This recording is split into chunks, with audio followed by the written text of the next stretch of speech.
नमस्कार साथियों, मैं महावीर सिंह राठौड़ वाईफाई समर्पण के यूट्यूब चैनल में आप सभी साथियों का स्वागत। आज हम बात करेंगे कि 16 सितंबर को जो पीटीटी का एग्ज़ाम हुआ था उसकी रीजनिंग के आंसर की लेके आया हूँ। तो पीटीटी 2020 के अंदर रीजनिंग का पेपर, या आप ऐसा कह सकते हो पीटीटी 2020 है जो 2 पारियों में संपन्न हुआ था। पहली पारी आपकी सुबह 9 बजे से लेकर 12 बजे तक थी, दूसरी पारी 3 बजे से 6 बजे तक थी। इस वीडियो के अंदर बात करेंगे प्रथम पारी के बारे में जो आपकी 9 बजे से 12 बजे के बीच में थी, इसलिए आप मेरे साथ जुड़े रहे और रीजनिंग के जो आपके 50 क्वेश्चन आए थे उनकी चर्चा इस वीडियो के अंदर हम करेंगे। सबसे पहले बात, जो साथी जुड़े हुए हैं वीडियो को ज़रूर लाइक शेयर कमेंट कर दें और वाईफाई समर्पण यूट्यूब चैनल को आप ज़रूर सब्सक्राइब कर लीजिए, बेल आइकन को दबाइए। अब हम वीडियो पे आते हैं। जो कल का पेपर हुआ था, हूबहू पेपर जो आपने एग्जाम में दिया था वही पेपर की बात यहाँ करेंगे। सबसे जो पहला क्वेश्चन है, सबसे पहला क्वेश्चन है आपका सी और ई और अनुपात DF समानुपात 2 क्वेश्चन मार्क दिया। ये जो आपके सामने क्वेश्चन नंबर 1 है वो रीजनिंग का क्वेश्चन है। किसका क्वेश्चन है? रीजनिंग का क्वेश्चन है। इसमें देखो सी कितने नंबर पे आता है? 3 नंबर पे आता है। ई कितने नंबर पे आता है? 5 नंबर पे आता है। डी कितने नंबर पे आता है? 4 नंबर पे आता है। और एफ कितने नंबर पे आता है? तो आपके कितने नंबर पे आ जाएगा? 6 नंबर पे आ जाएगा। तो देखो 3, 4, 5 और 6, तो आपको ऐसा क्रम देखना है। जो 4 ऑप्शन आपके सामने हैं, इन ऑप्शन में से चारों में से ऐसा कौन से करैक्टर या ऐसे कौन से वर्ण है जिनके बीच में वही संबंध है जो पहले के मध्य। देखो आगे हम बात करें तो एफ, ऑप्शन नंबर 1 की बात कर रहा हूँ। एफ और एच, एफ कितने नंबर पे आता है? अभी आपने देखा 6 नंबर पे। एच कितने नंबर पे आता है? 8 नंबर पे। जी कितने नंबर पे आता है? जी आता है 7 नंबर पे। और आई कितने नंबर पे आता है? 9 नंबर पे। तो 6 के बाद में क्या आ गया? 7, 6 के बाद में 7, 8 के बाद में 9। तो आप ऐसा कह सकते हो कि यहाँ पर आपके 3, 4, ठीक है। आगे आपके कितने आ गया? 6 और 7। फिर आगे नेक्स्ट 5 और 6, उसी प्रकार 8 और 9। तो आपके ऑप्शन के अनुसार क्वेश्चन नंबर 1 का सही आंसर आपका ऑप्शन नंबर 1 रहेगा। नेक्स्ट क्वेश्चन की बात करें तो क्वेश्चन नंबर 2 के अंदर अंग्रेजी वर्णमाला के क्रमानुसार व्यवस्थित करने पर कौन सा शब्द प्रथम स्थान पे आएगा? इसको आप ऐसा भी कह सकते हो कि आपकी जो टेलीफोन डायरेक्टरी होती है उसके अंदर इनको अगर सेट किया जाए तो सबसे पहले कौन सा आएगा? तो देखो सबसे पहला जो करैक्टर है सब में जे कॉमन है, ठीक है। जे के बाद में इसमें ए है, इसमें भी ए है, इसमें ओ है, इसमें एच है। इसका मतलब ऑप्शन नंबर बी और डी तो नहीं होगा। उसके बाद में जे, ऑप्शन नंबर 1 में JAL है, उसमें JAI है। तो अल्फ़ाबेट के अंदर आई पहले आता है, इसका मतलब ऑप्शन नंबर सी दूसरे का आंसर हो जाएगा। क्वेश्चन नंबर नेक्स्ट की बात करूं तो क्वेश्चन नंबर 3 के अंदर यदि किसी सांकेतिक भाषा में A को 1 लिखा जाता है, B को 2 लिखा जाता है, उसी प्रकार जो जितने नंबर पे है उसका वही क्रमांक नंबर है। तो आपको बताना है कि ये जो CHARV, ठीक है ना, इसको किस प्रकार लिखेंगे? आप जानते हैं कि सी का कितना होता है? 3 होता है। एच का कितना होता है? 8 होता है। और ए का 1 हो गया, आर का 18 होता है, और नेक्स्ट वी का 22 होता है, और लास्ट बस के आपका आई के कौन सा होता है? 9। तो ये कितने हो गए? 3, 8, 1, 18, 22, 9। तो आपका ऑप्शन नंबर 3 को अगर आप देखा जाओ तो उसमें लिखा हुआ है 3, 8, 1, 18, 22, 9। क्वेश्चन नंबर 3 के अंदर आपका सही आंसर कौन सा हो जाएगा? सी हो जाएगा, ठीक है।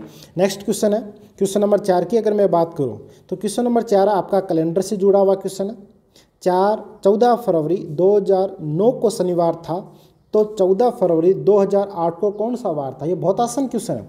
14 फरवरी और 14 फरवरी कॉमन है। 2009 और 2008 यानी इसमें 1 साल पीछे गया है, लेकिन कौन सा वर्ष है? ये लीप वर्ष है। आप जानते हो कि 14 फरवरी 2009 और 14 फरवरी 2008 दोनों के अंदर अगर आप देखो तो ये साधारण वर्ष है, एक लीप वर्ष है। तो इस लीप वर्ष से साधारण वर्ष में जाओ तो आपको कितने बढ़ाने होते हैं? 2 बढ़ाने होते हैं, ठीक है ना। और आपको लीप वर्ष से साधारण वर्ष में आते हैं लीप वर्ष से साधारण वर्ष में आते हैं तो कितने घटाने होते हैं? 2 घटाने होते हैं। तो आप यहाँ पे देखो 2009, देखो 2009 और 2008, मेन बात वही 14 फरवरी दोनों में कॉमन है, 2009 और 2008। 2008 लीप वर्ष है, 2009 आपका साधारण वर्ष है। आपको एक साल पीछे आना है। अगर साधारणतः अगर आप 2008 की बजाय यहाँ पर 8 की बजाय कोई साधारण वर्ष होता तो 1 माइनस कर देते, लेकिन यहाँ पे आपको माइनस कितना करना है? 2। तो शनिवार में से 2 घटा दो डायरेक्ट, और डायरेक्ट 2 घटाते तो आपका आंसर हो गया गुरुवार। क्या हो जाएगा? गुरुवार हो जाएगा। ठीक है, नेक्स्ट मैं बात करूँ क्वेश्चन नंबर 5वें की बात कर रहा हूँ। तो देखो 5वां क्वेश्चन है आपका सीरीज का, श्रृंखला से 3 का 27 है तो 4 का क्या होगा? बहुत आसान क्वेश्चन है। 3 का क्यूब 27 होता है, 4 का क्यूब 64 होता है। इसका सही आंसर 64 होगा, जो ऑप्शन नंबर बी में दे रखा होता है। ठीक है, नेक्स्ट क्वेश्चन में आ जाता हूँ। ये बहुत अच्छा क्वेश्चन है, इसको समझने का प्रयास करना। आप एक सीरीज दे, इसको एक श्रृंखला के रूप में सेट करना होता है, यानी कि ये आपका रैंकिंग का क्वेश्चन है। 6 से लेकर 8 तक ये जो 3 क्वेश्चन है ये रैंकिंग का क्वेश्चन है। इसमें क्या होता है, सबसे पहले आप इनको या तो एक क्रम में सेट कर लो सबको, ठीक है ना, या फिर एक एक को लिखते जाओ। सबसे पहला लिखा हुआ है कि P का वजन, लाइन नंबर 1 पढ़ रहा हूँ मैं, कथन नंबर 1, P का वजन Q से दुगुना है। तो ये लो P है, ये P है, इस P का वजन Q से दुगुना है। अब हमारे पास जगह कम है, इसलिए इसको बहुत ज़्यादा लंबा कर देना, इसको थोड़ा सा कम कर देना, यानी ऐसा मान लो कि ये आधी है से। अगला दे रहा है Q का वजन R से 4.5 गुना है। देखो Q बड़ा है, ये जो Q है यह R से बड़ा है। कितना बड़ा है? 4.5 गुना। अब हमारे पास तो एक कच्चा चित्र बना सकते हैं कि R है वो Q से बहुत ज़्यादा छोटा है, या जो Q है वो R से 4.5 गुना बड़ा है। अगला दिया देखो R, लाइन नंबर 3 पढ़ रहा हूँ मैं, R का वजन S से आधा है। S का आधा, R का वजन किससे आधा है? S। अब यानी S किससे बड़ा है? S R से बड़ा है, या आधा हो गया। लगभग आप आइडिया कर लो कि इससे आधा R है, यानी S से आधा R है।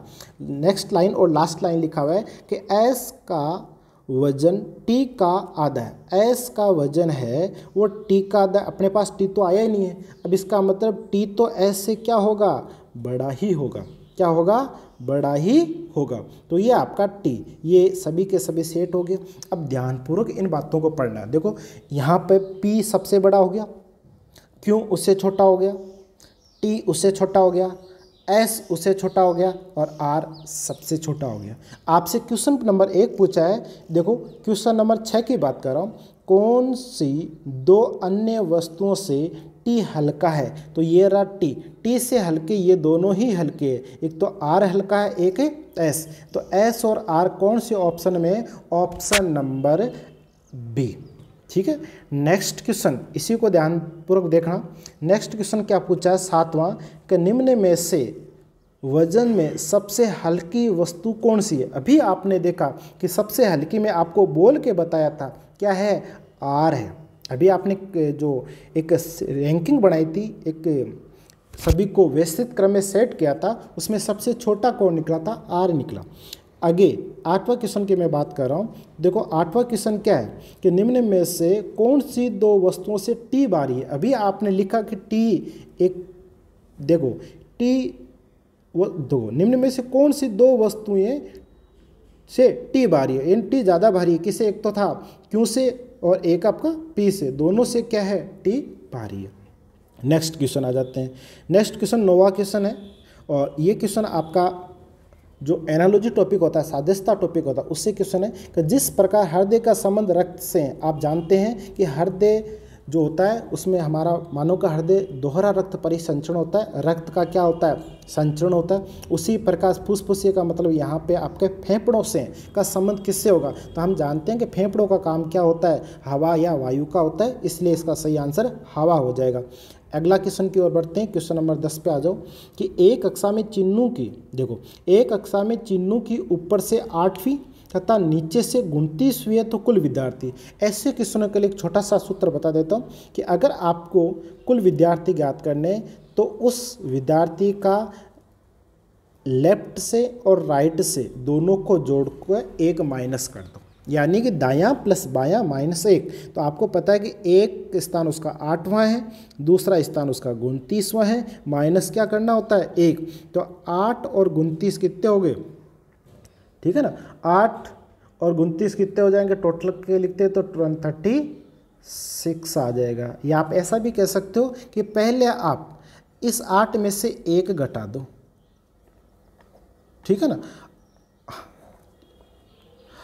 36 या जो तुम देखो, एक मिनट से 8 और 29 दोनों को अगर आप जोड़ते हो तो 37, ठीक है ना। तो इसका सही आंसर क्या हो जाएगा, तो देखो दोबारा ध्यान दो पूरी बात को कि लेफ्ट प्लस राइट -1। तो टोटल हम बात करें तो 8 प्लस 29 -1। तो पहले 29 में से आप क्या घटा दो, 1 को घटा दो, कितने हो गए 28। अब 28 के अंदर आप क्या जोड़ दो, 8 जोड़ दो, तो आपके टोटल आंसर कितना आ जाएगा 36। आप ऐसा भी कह सकते हो कि 8 29, ठीक है, तो 37 हो गया, 37 में से 1 घटा दो, 36 आंसर आ जाएगा। अगले क्वेश्चन की ओर।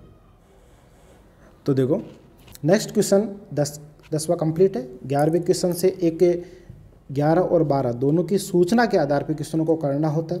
अंग्रेजी में पास, गणित में पास, हिंदी में पास, सभी को अगर देखा जाए तो ध्यानपूर्वक क्वेश्चन को पढ़ना है। ये क्वेश्चन आपके लॉजिकल वेन डायग्राम के आते हैं, ठीक है ना। इसमें सिर्फ वेन डायग्राम के आधार पर आंसर देना होता है। पहला क्वेश्चन आपको सामने दे रखा है, ऐसे कितने विद्यार्थी जो अंग्रेजी व हिंदी में पास है लेकिन गणित में पास है। बात को समझना, ये जो आपका आयत दिखाई दे रहा है ये वाला, ये गणित का है, इसमें पास नहीं होने चाहिए, इसमें पास नहीं होने चाहिए। तो इसमें 4 कट जाएगा, 6 कट जाएगा, 8 कट जाएगा, 7 कट जाएगा, 5 कट जाएगा।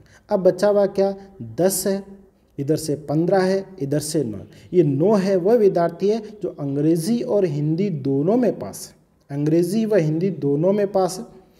10 वे विद्यार्थी है जो केवल अंग्रेजी में पास है और 15 वे विद्यार्थी जो केवल हिंदी में पास है। आपसे पूछा गया जो विद्यार्थी हिंदी व अंग्रेजी में पास होना चाहिए, गणित में पास नहीं होना चाहिए, वो केवल 9 होगा। और इस 11वें क्वेश्चन का सही आंसर आपका 9 ही होगा। अगर नेक्स्ट क्वेश्चन की बात करें तो नेक्स्ट क्वेश्चन आपका 12वें क्वेश्चन में है कि ऐसे कितने विद्यार्थी हैं जो अंग्रेजी, देखो इस क्वेश्चन की मैं बात कर रहा हूँ 12वें की, ऐसे कितने विद्यार्थी हैं जो अंग्रेजी गणित में पास परंतु हिंदी में पास नहीं है। वापिस स्लाइड पे जाते हैं। तो हिंदी में पास नहीं होना चाहिए, हिंदी में पास नहीं होने वाले विद्यार्थी एक तो 15 हट जाएगा, 15 के बाद में 7 हट जाएगा, 5 हट जाएगा, 9 हट जाएगा। दोनों में पास होना चाहिए, अंग्रेजी में पास होना चाहिए, गणित में पास होना चाहिए। उनकी संख्या ये बीच वाली संख्या है और बीच वाली संख्या आपके पास कितनी आ गई 4। तो बताइए क्वेश्चन नंबर 12 का सही आंसर क्या होगा कि ऐसे कितने विद्यार्थी जो अंग्रेजी गणित में पास परंतु हिंदी में नहीं होने चाहिए। तो अभी आपने आंसर निकाला, सी हो जाएगा। कितने आंसर हो जाएंगे, सी।